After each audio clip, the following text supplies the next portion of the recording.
Step 9. We made direct amends to such people wherever possible, except when to do so would injure them or others. This step should not be avoided. If we do, we are reserving a place in our program for relapse. Pride, fear, and procrastination often seem an impossible barrier. They stand in the way of progress and growth. The important thing is to take action and to be ready to accept the reactions of those persons we have harmed. We make amends to the best of our ability. Timing is an essential part of this step. We should make amends when the opportunity presents itself, except when to do so will cause more harm. Sometimes we cannot actually make the amends.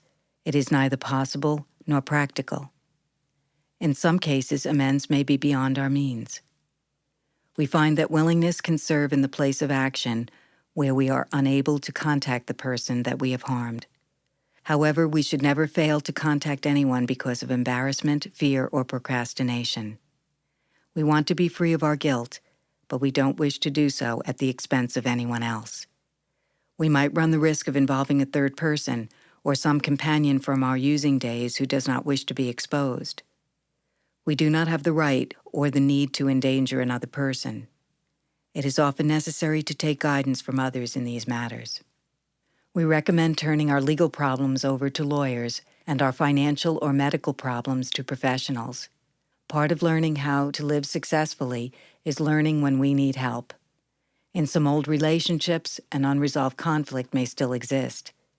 We do our part to resolve old conflicts by making our amends.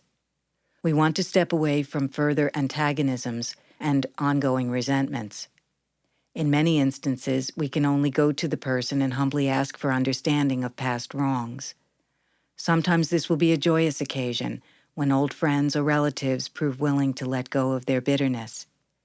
Contacting someone who is still hurting from the burn of our misdeeds can be dangerous. Indirect amends may be necessary where direct ones would be unsafe or endanger other people. We make our amends to the best of our ability.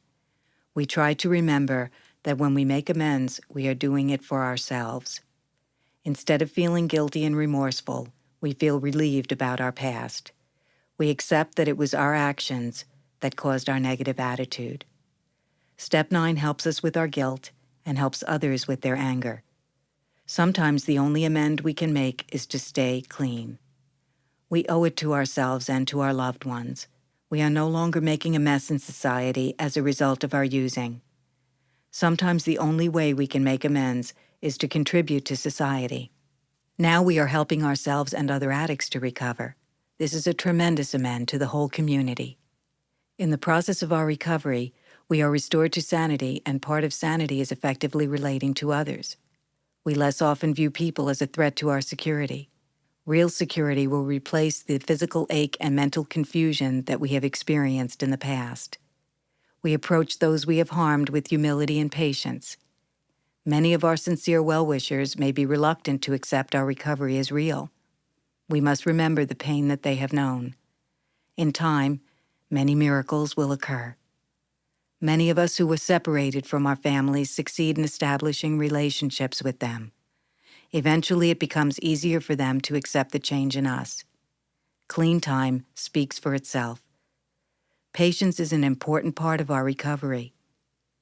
The unconditional love we experience will rejuvenate our will to live, and each positive move on our part will be matched by an unexpected opportunity. A lot of courage and faith goes into making an amend, and a lot of spiritual growth results. We are achieving freedom from the wreckage of our past.